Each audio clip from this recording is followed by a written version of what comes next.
अभी समय हो रहा है 8:30 और कल जो काम कर रहे थे ना वो अभी तक नहीं आए। क्यों नहीं आए? क्योंकि बारिश हो रही है सुबह से।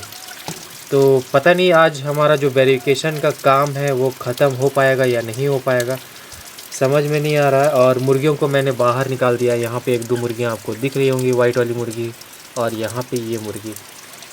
बाकी सारी मुर्गियाँ अंदर हैं, कुछ उधर झाड़ी में छिपी हुई है, और भी इधर उधर मुर्गियाँ जो हैं। और यही मौसम में ना लोमड़ियाँ भी आती हैं। तो मैं सोच रहा था उस साइड का जो बैरिकेशन है, जो मुर्गियाँ उस साइड जाती है, उस साइड का बैरिकेशन अगर हो जाता तो फिर थोड़ा सा रिलीफ मिलता। और एल्वेस्टर के ऊपर का भी बैरिकेशन करना है हमें। वो जो नेट है ना, जाली वहाँ पे जो है, जो हम पहले यूज़ किए थे, तो उस जाली का हम यूज़ कर लेंगे ऊपर के। तो ये भी काम रहता है, क्योंकि अगर ऊपर कवर हम नहीं करेंगे ना तो मुर्गियाँ पीछे साइड जाते रहेंगे। तो इस ग्रीन नेट का इतना खर्च करके हमने डाला है, तो फिर उसका कोई फ़ायदा नहीं रह जाएगा।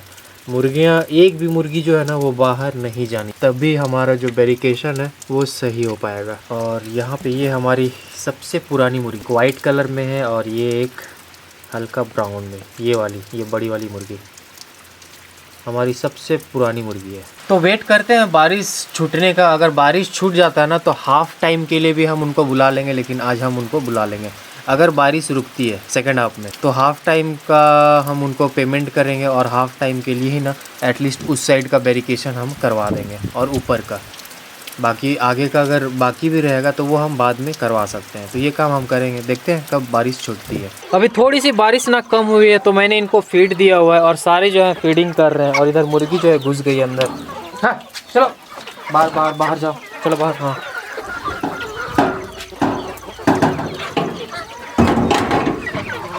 तो सारे मुर्गियाँ फीड कर लिए हैं, और अब ये ना इधर उधर चले जाएंगे। मतलब बारिश में भी इनको मैं बाहर निकालता हूँ। इससे क्या होता है, उनका जो इम्यूनिटी सिस्टम है ना वो और भी मजबूत हो जाता है। और हवा चलने की वजह से आप देख सकते हो हमारी जो बैरिकेशन का बांस है वो झुक चुका है।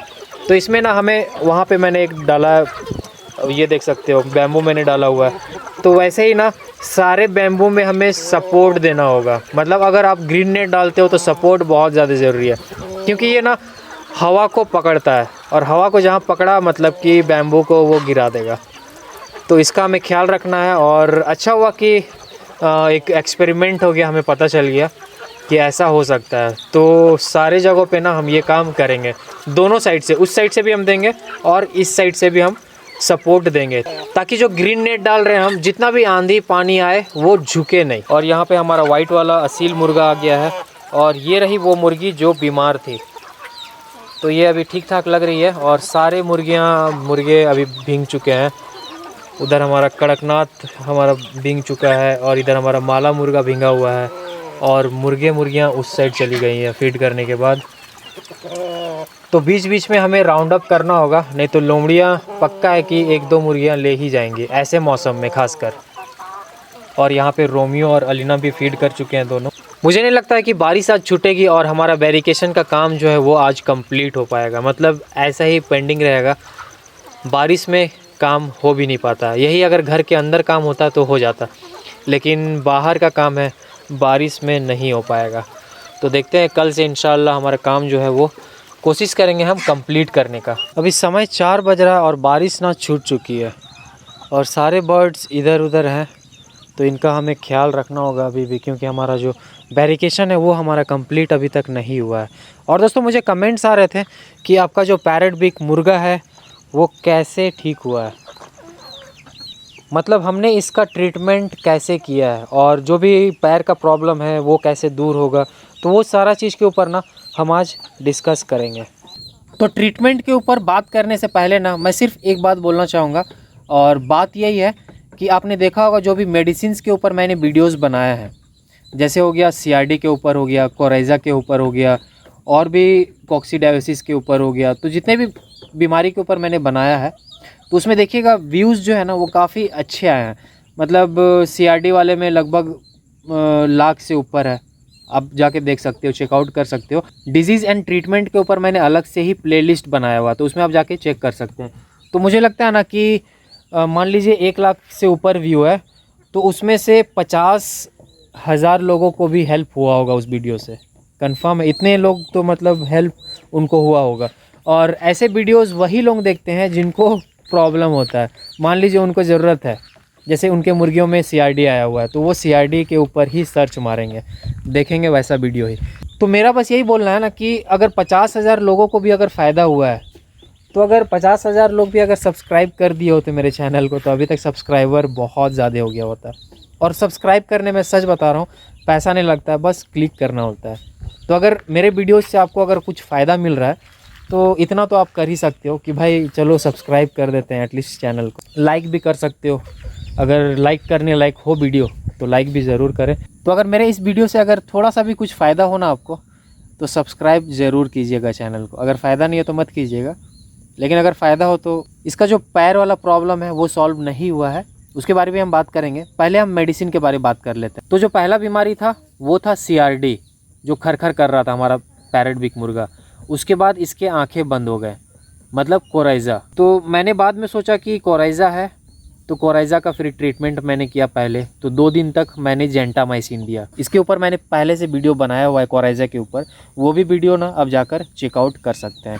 कोराइज़ा के लिए जेंटामाइसिन जो इंजेक्शन आता है वो मैंने दिया पहले, 2 दिन तक दिया। उसके बाद एज अ आई ड्रॉप मैं सिप्लॉक्स का यूज़ कर रहा था। सिप्लॉक्स बहुत बेहतरीन दवा है। अगर आंखें बंद हो रही हैं, सिप्लॉक्स आप डाल देते हो तो आंखें खुल जाती हैं उनकी। तो ये हो गया इसके कोराइज़ा का इलाज। कोराइज़ा ख़त्म हो चुका था, लेकिन घड़ का आवाज़ जो था, मुंह खोलकर सांस लेना, वो और भी ज़्यादा बढ़ चुका था। क्योंकि CRD का हम ट्रीटमेंट नहीं कर रहे थे, हम सिर्फ कोराइज़ा का कर रहे थे। लेकिन CRD में जो भी वायरस होता है वो तो बढ़ता जा रहा था। फिर उसके बाद मैंने क्या किया कि ट्रॉक्स का यूज़ करना स्टार्ट किया। और CRD के ऊपर भी मैंने पहले वीडियो बनाया हुआ, वो भी आप जाके चेकआउट कर सकते हो। आई बटन पे मैं दे दूंगा, वहाँ से भी आप जाके देख सकते हैं। मेरे पास ऑलरेडी था तो मैंने ट्रॉक्स चलाना स्टार्ट कर दिया। और ट्रॉक्स ना बहुत हार्ड दवा है। आप अगर यूज़ करते हो ट्रॉक्स तो बहुत कम मात्रा में यूज़ करें, क्योंकि बहुत हार्ड दवा है। अगर उसके आदी हो गए मुर्गे मुर्गियाँ तो फिर दिक्कत है, मतलब कि दूसरा दवा दोगे तो फिर वो काम नहीं करेगा। तो ट्रॉक्स को बहुत कम यूज़ कीजिए। तो बहुत कम मात्रा में मैं इसको देने लगा। तो लगभग 2 से 3 दिन के बाद इसका जो भी गड़गड़ का मसला था, जो भी CRD का मसला था, वो सारा ख़त्म हो चुका था। और दोस्तों इसकी बीमारी के दौरान ना मैंने बहुत सारा चीज़ सीखा है। और पहला चीज़ ये सीखा है कि आपको पैनिक नहीं होना है। मतलब अगर कोई मुर्गी और मुर्गा अगर बीमार हो जाता है, लोग पैनिक हो जाते हैं कि भाई इतना महंगा मुर्गा है। अगर असील उनके पास है, 2,000, 5,000, 10,000 का मुर्गे होते हैं, तो पैनिक हो जाते हैं लोग कि क्या होगा, ठीक हो पाएगा नहीं हो पाएगा। तो पहली बात कि आपको पैनिक नहीं होना है। और दूसरी बात कि आपको सबसे पहले ना आपको पहचानना है कि आखिर बीमारी क्या है। यही बीमारी जब मैं डिस्कस कर रहा था दोस्तों के साथ, तो उनका बोलना था रानीखेत है, क्योंकि इसका बीट जो है ना वो ग्रीन था। तो ऐसा कुछ नहीं है कि रानीखेत हो तभी उनका बीट जो है वो ग्रीन होगा, ऐसा नहीं है। आप बीमारी पहचान नहीं पाओगे, उससे क्या होगा कि फिर उसका ट्रीटमेंट जो है वो सही से नहीं हो पाएगा और आपका मुर्गा या फिर मुर्गी ठीक नहीं हो पाएगी। तो पहली बात कि पैनिक नहीं होना है। और दूसरी बात, अगर हमें बीमारी पता भी चल जाता है कि ये बीमारी हुआ है, तो उसमें भी क्या करना है हमको, 3 से 4 दिन तक हमें वो दवा चलाना है। उस बीमारी का दवा हमें 3 से 4 दिन तक चलाना है। ऐसे ऑड डेज तक चलाते हैं, या तो 3 दिन तक चलाओ आप या फिर 5 दिन तक चलाओ, ये बेस्ट होता है। तो वो आप कर लो। और तीसरी बात कि जब मुर्गियां बीमार होती हैं, अगर आप एंटीबायोटिक दे रहे हो तो कभी भी खाली पेट ना दे। उनके पोटा में कुछ खाना वगैरह रहेगा तभी आप दवा का यूज़ करो।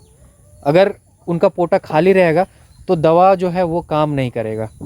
और एक चीज़, जब भी हम कोई एंटीबायोटिक इनको दे रहे हैं तो उनका लीवर जो है ना वो मजबूत होना चाहिए। तो उसके लिए हमें लीवर टॉनिक बहुत ज़्यादा ज़रूरी है चलाना। तो लीवर टॉनिक भी हमें देते रहना है बीच बीच में। जैसे मैंने सुबह अगर मान लीजिए एंटीबायोटिक दिया तो फिर दिन में आपको दे देना है लीवर टॉनिक, फिर शाम में आपको विमरल वगैरह चला देना है। तो ये सारा चीज़ मैंने सीखा है। और दोस्तों इसका जो पैर का मसला है ना, तो वो मैंने पता किया और बहुत से कमेंट्स भी आ रहे थे कि आप ये चैनल सब्सक्राइब कर लो, वो चैनल सब्सक्राइब कर लो, ये बीमारी है, ये है, वो है। तो मैं सर्च कर रहा था एक्चुअली, तो इसे एक्चुअली ना विटामिन B2 का डेफिशिएंसी है, मतलब विटामिन B2 का कमी है। जिसे हम बोलते हैं रिवोफ्लेविन। हाँ, रिवोफ्लेविन B2, विटामिन B2। तो ये ना एनाबोलाइट मिक्स जो मैं बोल रहा था कि मैं मंगवाया हूँ, तो उसमें भी अच्छा मात्रा में विटामिन B2 है, तो इसलिए वो अच्छे से काम करता है। ऐसे जिन चीज़ों में विटामिन B2 है ना, तो वो भी सारा चीज़ हम इसे दे सकते हैं, उससे भी ये ठीक हो सकता है। तो ये अगर पहले हमें पता होता ना, तो अभी तक ये ठीक हो गया होता, लेकिन कोई नहीं, हम इसे देना स्टार्ट करेंगे। और दोस्तों आलमंड, बादाम भी बोलते हैं बहुत से दोस्त, और पिस्ता बादाम जिसे हम बोलते हैं, ब्राउन कलर में होता है, आलमंड ऑयल, आलमंड, तो वो देने से ना उसमें विटामिन B2 का मात्रा बहुत ज़्यादा होता है, तो वो देने से ठीक होता है। और अंडे में भी होता है, और योगर्ट जो दही बोलते हैं उसमें भी विटामिन B2 बहुत ज़्यादा होता है, और भी बहुत सारी चीज़ें हैं।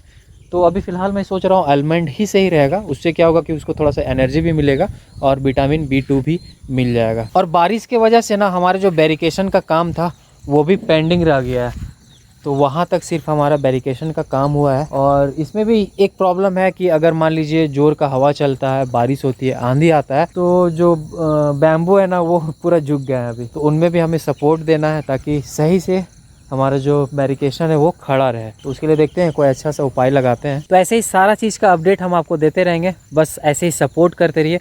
और ऐसे मैं बोलता नहीं हूँ जल्दी, लेकिन आज मैं बोल रहा हूँ, चैनल को दोस्तों सब्सक्राइब कर दें अगर इस वीडियो से आपको फ़ायदा मिला हो। और हमारा पैरेट बिग वहाँ पे है, वो घास खा रहा है, आपको अगर दिख रहा होगा। तो बस इजाज़त दीजिए, मिलते हैं कल एक नई वीडियो के साथ। तब तक अपना ख्याल रखिए, अपने परिवार का ख्याल रखिए, और जो भी आप कर रहे हैं ना, बस लगे रहिए। अल्लाह हाफिज़।